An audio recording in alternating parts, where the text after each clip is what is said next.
Detrás del mundo infinito que es la mente del hombre, entre las estrellas que cubren el cielo o en el perfil gastado de las viejas piedras, existen verdades escondidas, otra realidad que apenas vemos.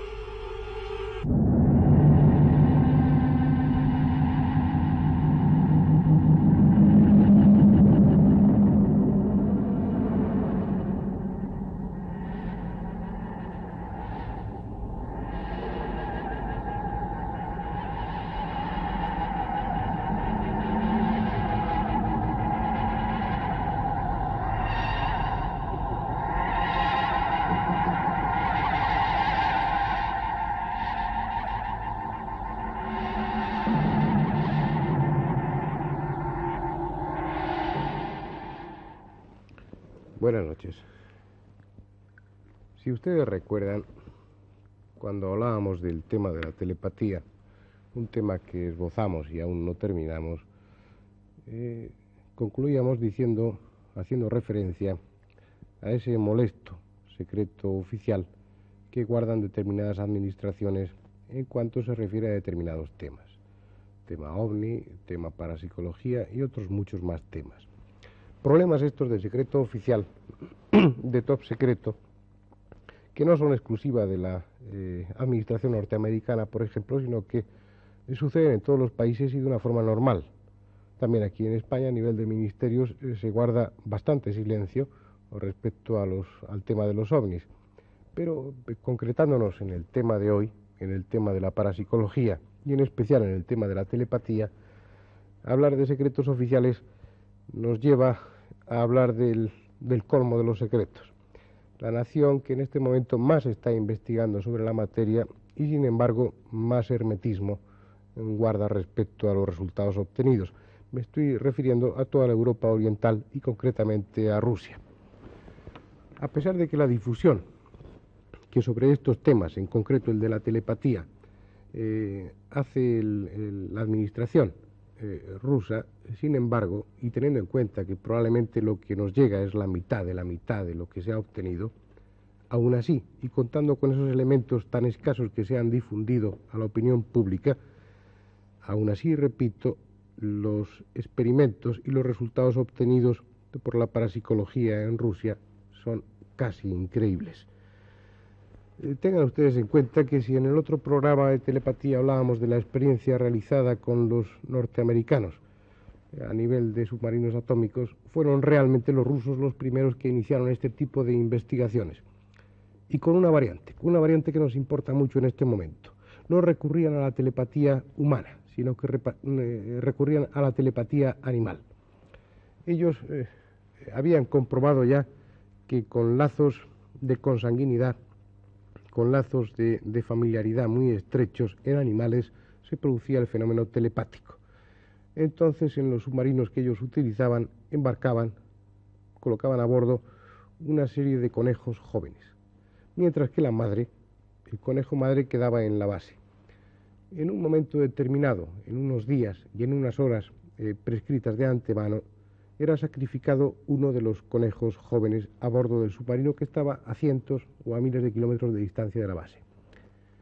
La madre conejo, en ese momento, en la base, tenía unos electrodos implantados profundamente en su cerebro y se estaba haciendo un trazado, un registro electroencefalográfico de su dinámica, de su bioelectricidad cerebral. Y entonces quedó totalmente claro que cuando uno de esos conejos jóvenes, uno de los hijos de esa coneja, eran sacrificados a bordo del submarino, el trazado electroencefalográfico de la madre conejo en ese momento experimentaba una variación total. Aparecían en el electroencefalograma unas ondas típicas de la angustia. Es decir, de alguna forma, por un mecanismo que aún no conocemos bien, el conejo madre sabía en qué momento se producía la muerte de uno de sus hijos. Esto no es solamente importante a nivel anecdótico. Significó para el estudio de la parapsicología en Rusia un paso muy importante que ha influido decisivamente en toda la parapsicología que se ha construido después. fue la unión, la incorporación a los métodos de estudio parapsicológico, de estudio telepático, de la electroencefalografía. Quedó claro, de una forma totalmente demostrada, que se podía registrar, al menos hasta este momento en animales, se podía registrar que cuando se producía el fenómeno telepático había una variación objetivable en cuanto a las ondas que aparecían en el electroencefalograma, es decir, en cuanto a la actividad cerebral. Se pudo objetivar por primera vez que la telepatía, la angustia en este caso, creaba una serie de pruebas que podían ser recogidas, podían ser mostradas y que eran totalmente definitivas. Todos estos experimentos, todas estas experiencias llegaron a una culminación, llegaron a una fecha que es decisiva, que es fundamental para todos aquellos que estudiamos la parapsicología. Llegamos al año 1967, en el que, como ahora les explicaré, se produjo un hecho, unos experimentos que son la base, la piedra fundamental sobre la que se ha construido toda la experimentación fisiológica de la telepatía.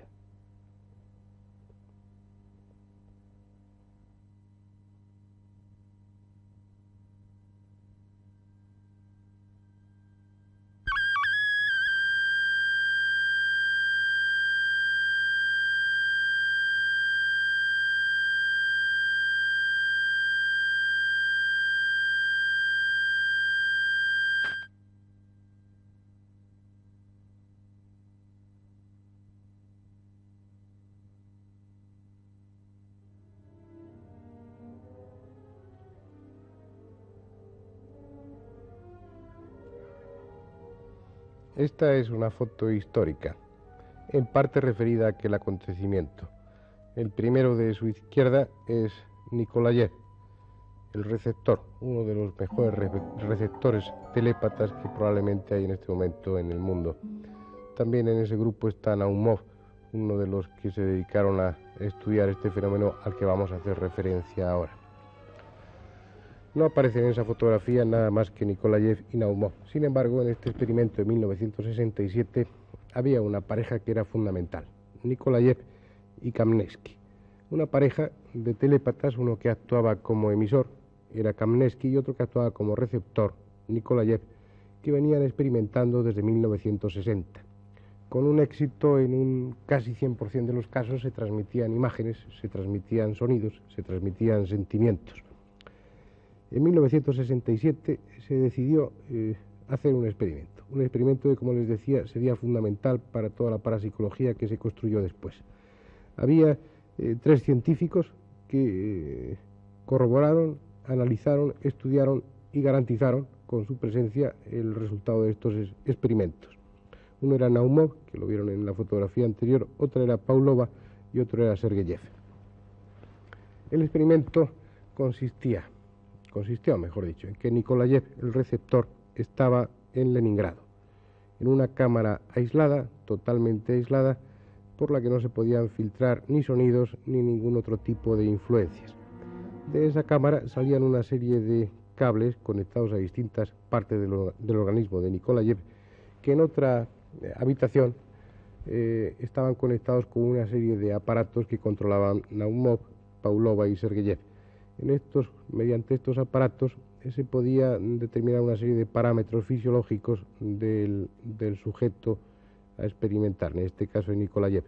Se podía trazar un registro electroencefalográfico, se podía tener un registro de su actividad muscular, se podía tener un registro de sus movimientos oculares, de su frecuencia respiratoria y de la frecuencia e intensidad de sus latidos cardíacos. Mientras tanto, Kamensky, el que actuaba como emisor, estaba situado en Moscú, igualmente en una cámara aislada. La distancia entre ambos era de muchos cientos de kilómetros. Las situaciones idóneas, puesto que ambos estaban en unas cámaras totalmente aisladas. En un momento determinado, Kamensky, el emisor, empezó a concentrarse en las imágenes y empezó a transmitir a Nikolayev, que estaba en Leningrado. El resultado las primeras evidencias del fenómeno telepático se produjeron entonces. Cuando Kamensky enviaba el mensaje telepático, en ese preciso instante, el trazado electroencefalográfico de Nikolayev se alteraba. Nikolayev, antes de comenzar el experimento, llevaba media hora en un estado de relajación que él pensaba, y con buen sentido, que era necesario para el éxito de la experiencia. Media hora en un estado en el que había un alejamiento de la realidad, un distanciamiento de todos los estímulos y, sin embargo, un estado de alerta, un estado de atención.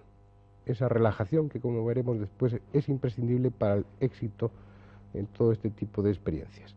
Mientras Nikolayev estaba en relajación, el trazado electroencefalográfico era típico, unas ondas alfas que explican o que evidencian este estado de relajación. Justo en el momento de producirse la transmisión telepática, en ese instante variaba totalmente el trazado electroencefalográfico. Aparecían ondas que evidenciaban una actividad cerebral. Y esto sucedía unos 5 segundos antes de que el propio Nikolayev se diera cuenta de que había recibido un mensaje telepático. Esto es tremendamente importante.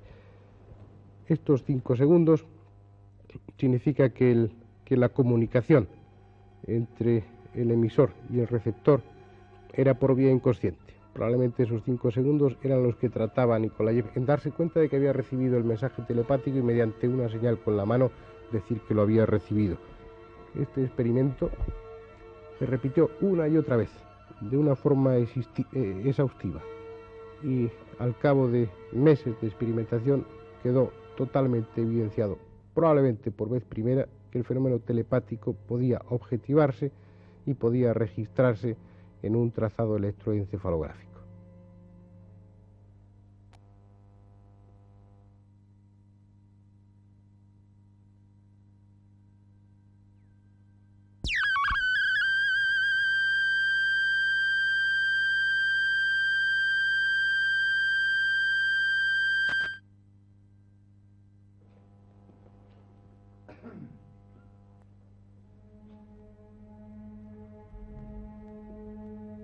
Normalmente estamos recibiendo impulsos, estímulos, a través de nuestros 5 sentidos, a través de la vista, del olfato, del gusto, del oído y, por otras vías, del tacto y la sensibilidad propioceptiva de nuestro propio organismo. El caso es que, merced a estos estímulos, nuestro cerebro está prácticamente siempre, en nuestro estado de vigilia, ocupado. Es un cerebro de alguna forma saturado de información.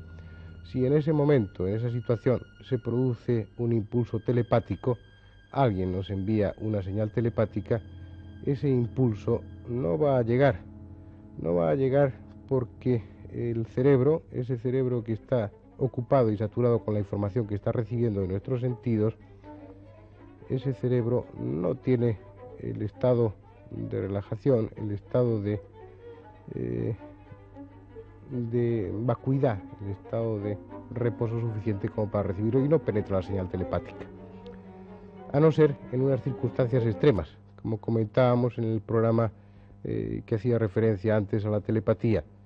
Hay unas situaciones en las que, les recuerdo, por un accidente, circunstancias dramáticas, una persona muere en un momento determinado y la otra persona, posiblemente durmiendo o generalmente durmiendo en un estado de relajación, recibe ese impulso de tal forma que lo acusa. Es decir, todo eso que les decíamos a ustedes no es válido a no ser que se produzca un impulso telepático lo suficientemente fuerte. Entonces sí llega a nuestro cerebro. Pero esto, como ustedes imaginan, es únicamente en circunstancias extremas.